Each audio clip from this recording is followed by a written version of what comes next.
খুলনায় নদী খননের মাটিতে চাপা পড়ছে গৃহহীনদের স্বপ্ন।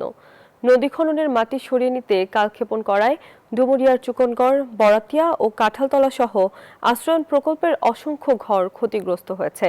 পাহাড়সম মাটির চাপে কারো ঘরের টিন ভেঙে পড়েছে, আবার কোথাও দেয়াল জুড়ে ফাটল দেখা দিয়েছে। কোনো ঘরের আবার দরজা, জানালা ও বারান্দা পর্যন্ত ঢেকে গেছে মাটিতে। খুলনা থেকে মাকসুদুর রহমানের পাঠানো তথ্যচিত্রে ডেস্ক রিপোর্ট। সবুজ টিনে ছাওয়া 2 কক্ষের আধা বাঁকা ঘর আর সেই জমির মালিকানা, এটুকুই ছিল খুলনার ডুমুরিয়ার 3টি আশ্রয়ণ প্রকল্পের শতাধিক পরিবারের মাথা গোঁজার ঠাঁই।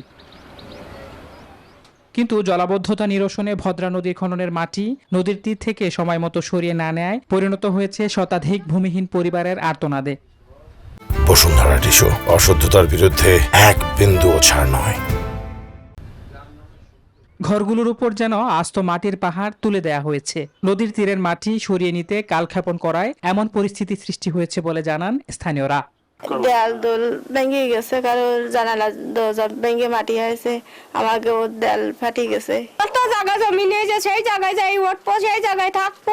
মাটি টানার কোনো ব্যবস্থা নেই, তখন এতে ওই ঘরের পাড়ে মাটি রেখে যেতে হলো। এটা আমাদের এতে ঘরের ভিতরে ভেঙে গেছে, দেখেন অলটলে ফাটি গেছে। নদী খননের শুরু হতেই মাটি কোথায় রাখা হবে এ নিয়ে প্রশ্ন উঠেছে স্থানীয়দের মাঝে। আসলে এই মাটিটা যখনই নদী কাটা শুরু হয়েছে, তাৎক্ষণিক যদি এটা নিলাম প্রক্রিয়া হতো তাহলে হয়তো আজকে ঘরগুলো ভাঙতো না। তবে নদী খননে ক্ষতিগ্রস্তদের ক্ষতিপূরণের আশ্বাস দিয়েছেন জেলা প্রশাসন। সরজমিন দেখে গেলাম, যেখানে সমস্যা রয়েছে আমি সংশ্লিষ্ট যারা রয়েছেন তাদের সাথে কথা বলবো এবং আমরা সবসময় চেষ্টা করব তাদের এই সমস্যা কিভাবে সলভ করা যায়, তাদের যে দাবি সেটা যেন আমরা তাদের জন্য যতটুকু আমাদের পক্ষে করা সম্ভব আমরা অবশ্যই সেটা করব।